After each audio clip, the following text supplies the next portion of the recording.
It's nice to have you join us on Prime Woman. My name is Elizabeth. Now, do you know that the maintenance of the environment, the nation, is the basis for good development?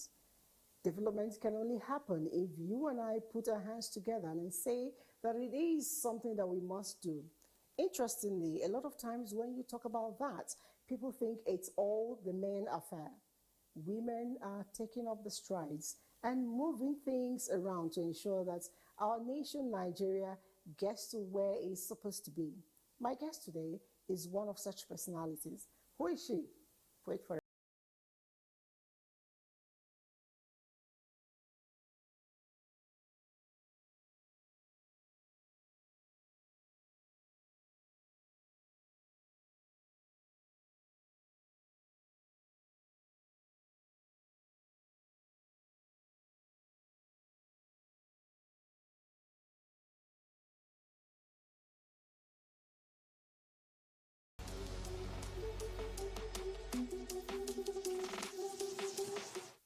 It's nice to have you seated here with me. Ta-da!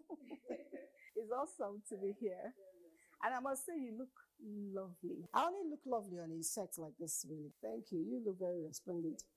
And I'm wondering, for someone who does so much, what you do, how do you manage to still look all put together?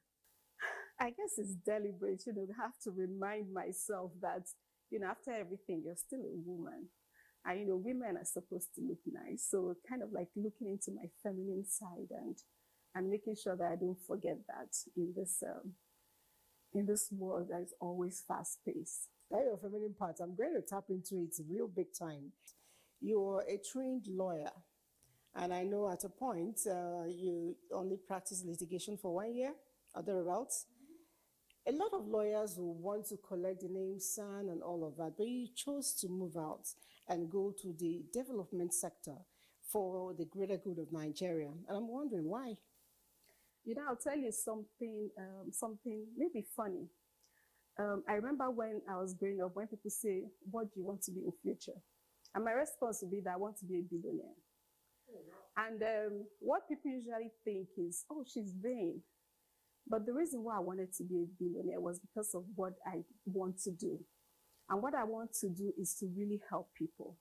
Because someone like Princess Diana was an inspiration to me. I used to watch her growing up, where she would go to countries, go to poor nations, interact with people that are really suffering.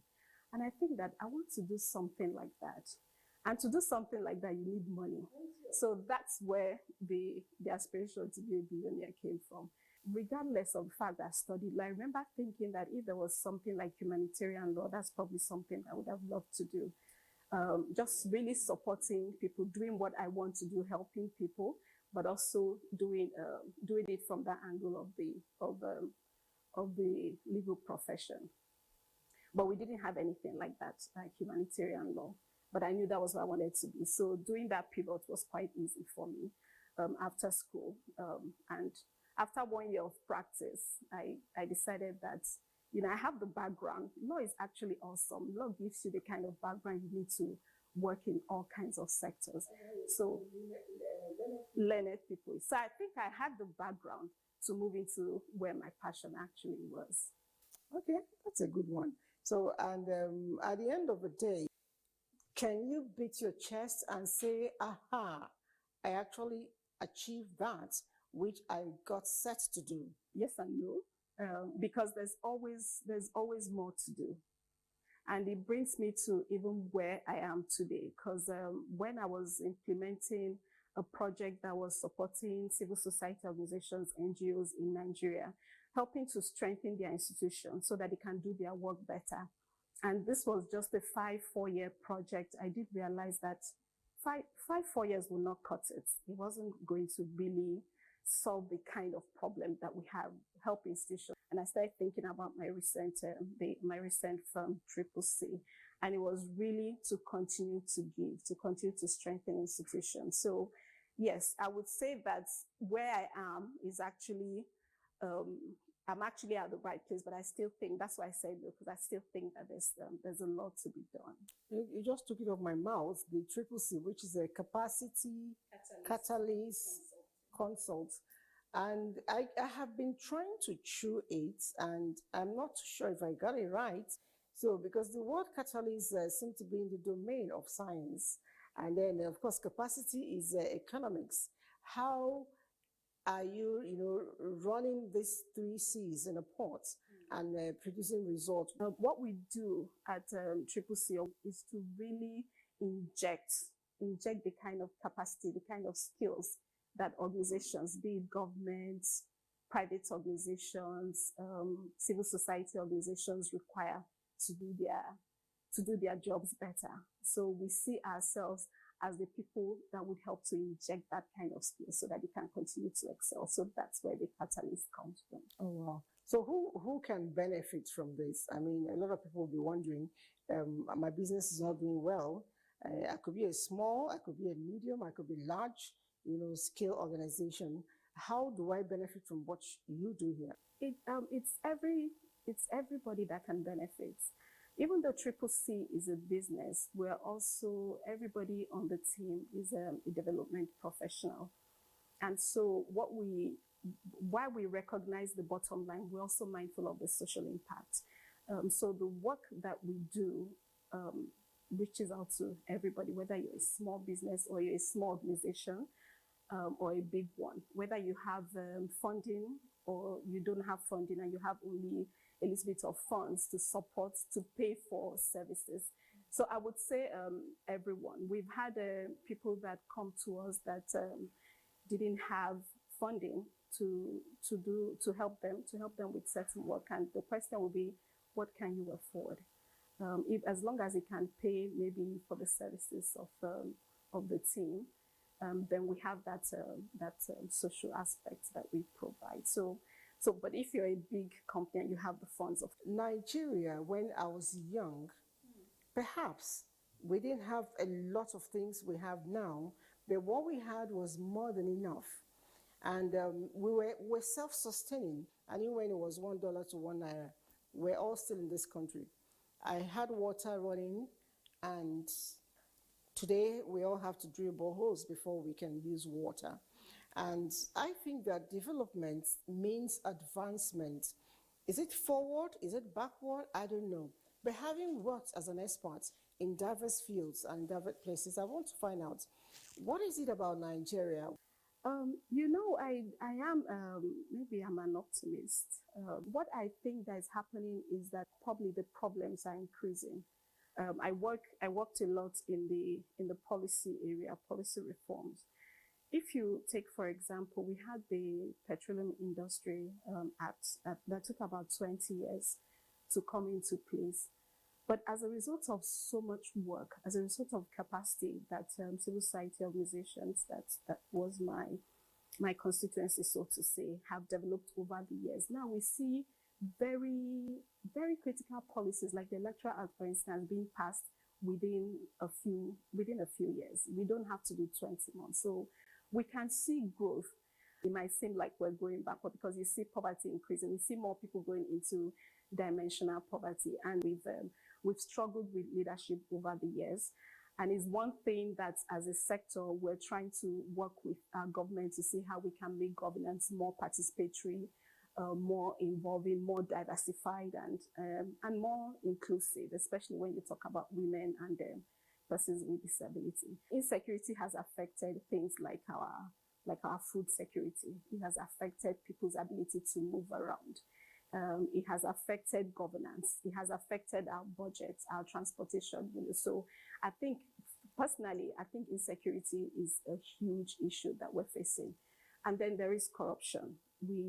We're still battling with corruption. At some point, it seems that we might be making progress. And then at another time, when you look at insecurity and the budget that goes into it and all the stories that come along with it, Nigeria is actually a complex country. And it's something, because of the complexity of it, something that everybody needs to really come together, because we have to address it at the same time, we need to stay positive and need to support our government and support everybody that is really pushing to see that we have a better country. We will all do our best. What do you think women can do to be more, emphasized in very key areas to governance? Some of the challenges we're facing, like you're saying, is because we are missing the contribution of 50% of our population. We can see the effect of it. That's because women are not there. That's why we're not seeing support to young girls that are menstruating. Seeing sanitary towels are expensive. Even for me, when I go to the store, I cringe at the price. But we have girls in communities that have to stay, or girls in schools in communities, rural places that have to stay back home because they don't have sanitary towels. And I'm using a very basic, very simple example. Yes, exactly. And then we don't have, when you think about social protection, for instance, we have social protection programs like the cash transfer. They are going on. We have social protection programs like the Traders Money. But we don't have social protection that supports young mothers that are working, that are able to, as long as you have a new child, you're not able to concentrate at your work, and you're working with your male counterparts. Yes, your male counterparts are going to do better than you because you're worried about your child. But if you have a woman in governance, they have experienced those things. So they bring those perspectives to the conversation. They bring those kinds of voices to the conversation. And it's typical. If you have a person with disability, a man that is living with disability, a man with disability, his perspective is different from a woman with disability. So that's why I talk about inclusiveness. We have to make sure that everybody is on the table. And as long as we continue to sideline women, then we don't get the full gamut of what being a Nigerian is really about. And that's why I really support this recent push to review the constitution so that we can have seats, yes, for women. Inclusiveness. We have to make sure that everybody is on the table. And as long as we continue to sideline women, then we don't get the full gamut of what's being a Nigerian. The benefit is not to women alone. That's why it's important that everybody realizes how important it is that we're leveraging the capacity and the skills, and they are complementary. The kind of skill, like you said, women are more compassionate. So you will see, if a woman was part of governance, you will see that there'll be more people, more policies around things like education, around things like health, sexual and reproductive health. We find men, and there's nothing wrong with that, probably maybe thinking about building airports or building, things that really resonates with men. But you see, a woman will bring the perspective of making sure that there's food for the children and making sure that there is jobs, for people. So that's it's actually complementary. And it goes back to what happens in the home. Bring the money, the woman will manage it. She will cook food, buy clothes, and still maintain the vehicle. But the men will probably go the hard way and go all the hog that way. Anyway, I know that in the course of your doing your job, several of them, you have worked with the programs of donor agencies and all of that. One of the things people say is a lot of times we cannot be held accountable. But you worked without denting your name, and it tells me that you were able to manage these funds very well. How come you didn't have temptation to divert the funds? That's interesting. I think it probably comes from the passion of wanting to see a change. And then you can't be speaking true, like they said, to governance, and then you have some kind of, it's like somebody coming to you're pointing at somebody with one hand, and then you have one finger, and you have four fingers dirty. Yes, facing you that it's oil, or you have one finger and then the other ones are stained with oil. So if so, number one is who you are, and then really deciding that this is who I want to be. And then if you want to come out truthfully, to speak to governance, to speak to power, you don't want to have your integrity in question, because the whole issue with power, underlining it, is integrity. We're talking about corruption, accountability. It all borders on your integrity. I've been here for a few minutes and I've heard all about your family love. How is Oche doing?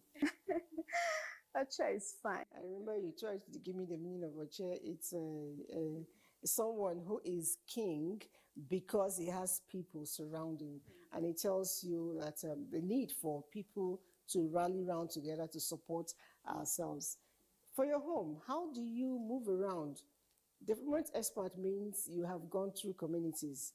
How do you do that and still hold your reign very strong at home without losing it? Yeah, I'll be lying if I said it was easy. It is not easy, and I know that there are young girls that are watching us, wanting to be you. Yeah, really saying that I would, and even wanting to be you. Yes. So one thing to realize that it's not easy, but it is doable. I know our environment is not very helpful, but I see those things are changing, and that's why I said I'm hopeful for the country. I see things are changing. We have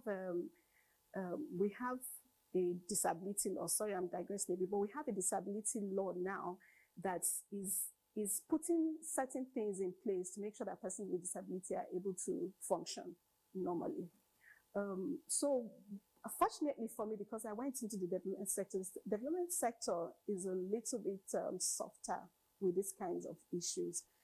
So when I had my children, we had somewhere that mothers could have their children and babies there, so your child is not very far away. That was helpful, but it didn't start immediately. I remember when I had my first. By the way, my first is Oche. The second is Oloche. There's Oche. There's Oche. Oloche. And Oche is king, and then Oloche is whoever. When you have people, you're a king. Okay, I also have an Oloche here. Yes, and then I have the last that is Owoicho. Owoicho means God.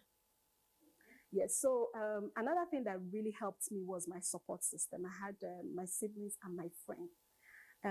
I have a friend, and I'm going to mention her name because she was awesome when I had my first child. Her name is Blessing, and she lived just by my office. So I would keep my baby with her and then go to my office, and once in a while I come to check. And so that's one of the things that I say to people: don't try to be a superwoman. Look for support, because it's difficult. I had a colleague that when she had her baby, after a few months, she resigned because she couldn't cope. And I understood how she felt, because I remembered saying that if I didn't need this income, I probably would have taken a year off because it was tough. But I had a very strong support system from. So yeah, shout out to Blessing. We call her Bleble. She was awesome. Yeah, she took care of him for months, before we got my organization to put in place, and a creche, not a creche, because a creche comes with some kind of legal things around it, but some kind of a mother's room, yes. And incidentally, one of the things that helped us to get that was because the head of the admin was a woman. You see? Just what you said. And yes, exactly. And when we were talking about it, she understood where we're coming from. And she joined us to push, and then a comfortable place was created. So it's one of the things that if we had women in governance, then just as we have a policy now, or a law, the disability law, that has made it mandatory for public places to include ramps and elevators to make places accessible, we can also make it mandatory for public places to have rooms like that for women. When I have to travel, one of the things that happened again was that my team, because I was a new mom, they were also supportive. So I only traveled when I absolutely have to. And when I travel, my organization will also get me a flight ticket for my nanny. Yes, and then we got a comfortable place. So, even though it was tough, some people had it tougher than me, because not everybody that has that kind of environment to thrive. And then we can't take away having a supportive partner. I was just going to ask you, how did you get angry and say, no, hey, you're having my child? no, not at all. Yeah, my husband was actually quite supportive, and I remember for my first, when he was 1 year, I wasn't traveling with him anymore, so he would stay at home with the nanny and himself. So he was quite involved in taking care of them. So that's why for women to really thrive, and we need women to thrive because we need their inputs into development, into government, then their partners, their families need to support them too. You know, I like the way you put it. You first said my partner, so is your partner for progress and success, and inherently it comes to the larger society. You recognize the fact that he's your partner, that he's going to walk the way with you before even saying that he's your husband. We know that we prefer to call husband to show, okay, yeah, we are married. But then at the end of the day, if he's your husband and he's not your partner, you're not going to go far. So it's better you make a partner and friendship out of a husband-wife relationship. Now, what do you do to relax? I watch movies. Oh, wow. And then I do TikTok a lot. Oh my God, yeah, you post? No, I don't post, I watch. So I'm a consumer. I'm a consumer. The reason why I like TikTok is because the videos are short. So I do that. I love to hang out with my boys. That's one way. So we have like our movie moments. We just lie on my bed and we watch movies or we tell stories. So that's one way that I. That's a nice one. Some people will tell you that when you have boys, you have 3 boys. From the name, I can tell they are all boys. When you have boys without girls, that somehow the woman is overworked because you're the nanny for everybody, including the man. And I'm wondering, are you teaching these boys to be good husbands and partners tomorrow? Of course. They cook? Yeah, they cook. Okay. Like they are home themselves now. They cook and they are learning life skills. I think for me, it's not just about the boys, because a boy or a girl may not even like to cook. So I don't approach it from the perspective that you must cook. I approach it from the perspective that you need skills to take care of yourselves. So you have to feed, you have to clean your environment. So that's the perspective where I approach the kind of skills that my children are learning, really for them to be independent, for them, if you have somebody to help you, that's fine. But if you don't have somebody to help you, then you're going to be drowned in the river. You're able to do the thing. So that's really is strengthening them, giving them the kind of life skills that they need to thrive. That's how I look at it. All right. You've seen a lot. What is that factor? You're going to be speaking to a lady who is out there. I speak for women because we want everybody to be prime, pretty much like you. We should always consider when we want to, go back and say, no, I can't. You have always said, I can. There are a lot of people who have dreams. Some of them are funny dreams, but then they don't even get to a quarter of that dream. How do you address such people? And a lot of them are watching you right now. I have a mantra. So my mantra is that and I say that to my kids all the time, that every problem has a solution. So every problem. And one thing that you have to do to be relevant is to find solutions to problems. So as long as you're out there just doing normal thing like everybody, then you don't really make a difference. You don't really make a change. But there are problems around us, and we spoke a lot about them. There are problems around health. There are problems around governance, the insecurity, even technology, how we leverage technology to enhance our work. But really looking for what are those problems and how can I come in to support. So find a solution. As long as you're finding solutions to problems around the world, around your country, around your community, you will definitely excel. Thank you so much for being on the show, Prime Woman. We hope to see you again real soon in another platform. Thank you. And the show has been Prime Woman. My name again is Elizabeth, and you've been speaking to one woman who says, yes, we can in Nigeria. Yes, you can as a Nigerian, because we are special people and we were born with a DNA to excel. Don't let anybody tell you differently. See you again next time. Bye.